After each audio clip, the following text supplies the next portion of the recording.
بدأوا سبا مما فيهم أقزام بدأوا الإزعاج أسمعهم صوتا وهاج الإسلام لنا منهاج هو نور فينا وسراج أقزام بدأوا الإزعاج أسمعهم صوتا وهاج الإسلام لنا منهاج هو نور فينا وسراج الدين سيبقى شرعتنا والنصرة أيضا منهجنا والنار لهم تبقى سكنا ولنا الجنة هي موعدنا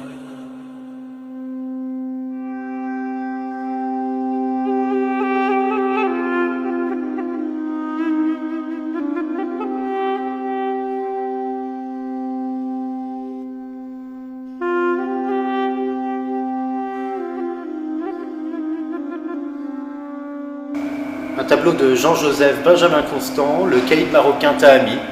Alors on a ici un des portraits les plus appréciés sans doute parmi les œuvres des salles orientalistes.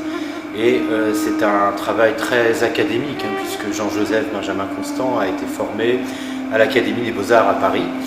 Et il s'est spécialisé assez vite dans la peinture orientaliste, tout spécialement après son premier voyage au Maroc en 1870. Donc parmi les œuvres de Jean-Joseph Benjamin Constant qui sont exposées dans le monde entier, on peut citer notamment Le Soir sur les terrasses qui est au musée des Beaux-Arts de Montréal, ou La Favorite de l'émir qui est exposée lui à Washington.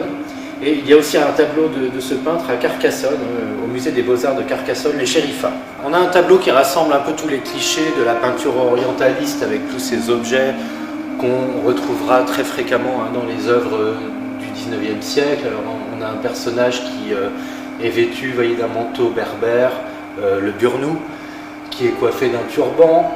On peut voir les babouches sous le personnage, posé au sol, le sabre traditionnel marocain, qu'on appelle la nimcha, et le fusil traditionnel, le moukhala.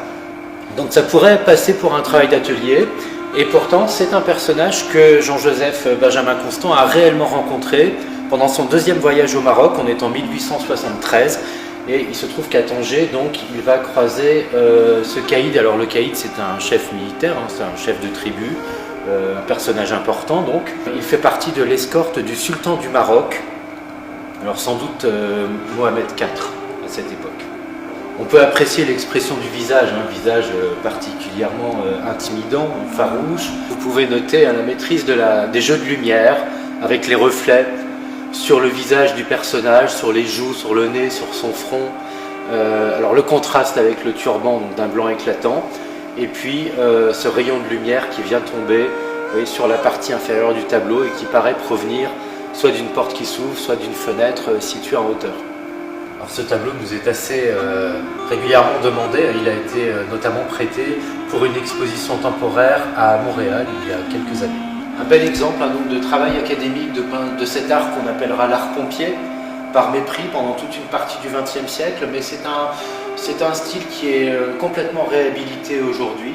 On apprécie beaucoup des peintres dont le travail est très proche, comme par exemple Jean-Léon Gérôme, qui s'est aussi illustré dans la peinture orientaliste à la même époque, donc on est à la fin du 19e siècle. Alors parmi les peintres orientalistes, on a deux catégories d'artistes, pour simplifier. Nous avons ceux qui se contentent d'un travail d'atelier à partir de modèles, d'accessoires, rassemblant tous les clichés sur l'Orient, sur le monde musulman.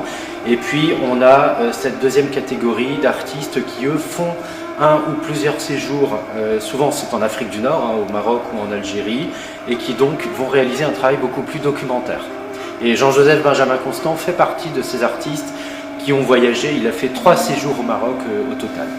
Il n'était pas uniquement un peintre orientaliste, puisqu'il a été aussi décorateur et portraitiste. Il était surtout un portraitiste de la haute société, notamment britannique, et on connaît de lui un portrait de la reine Victoria.